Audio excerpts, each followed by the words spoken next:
The story begins as I remember a friend of mine, Jake, who disappeared under strange circumstances. We grew up in a quiet town where everyone knew each other, and Jake was the kind of guy who was always fascinated by things that seemed mysterious to us. He collected old books, was interested in mysticism and the occult. He seemed to be drawn to mysteries that were better left alone.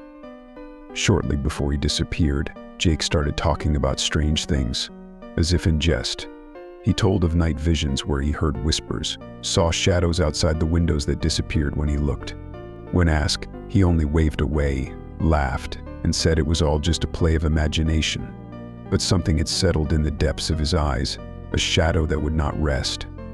The last night we saw each other, Jake asked me to meet him at an old abandoned building on the outskirts of town. There was something eerie about the way he asked. He said he needed to show me something important, the truth. When I got to the place, he was no longer there, and his jacket was lying on the ground, as if he had left it there on purpose, as some kind of signal. A week went by, 2 weeks went by. Nobody knew where he'd gone. At first they thought he'd just left, but then it was clear something had happened. Every time I passed his house, the windows looked at me with empty eyes, and every time I thought that the shadows behind those windows were moving, as if someone was in them. I began to notice strange things around me, lost objects, strange writings on the walls.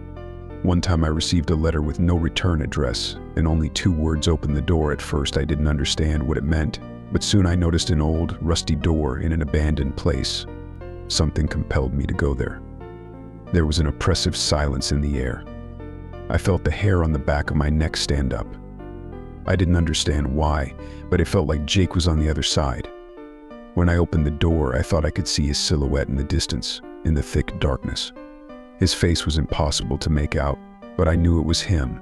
His figure didn't move, but I felt something pulling me inside.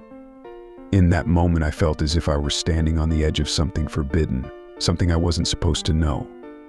As I looked deep into the darkness, I felt something that was both foreign and familiar, like it was a part of me. I stood there, unmoving, unable to move, until the light slowly began to fade.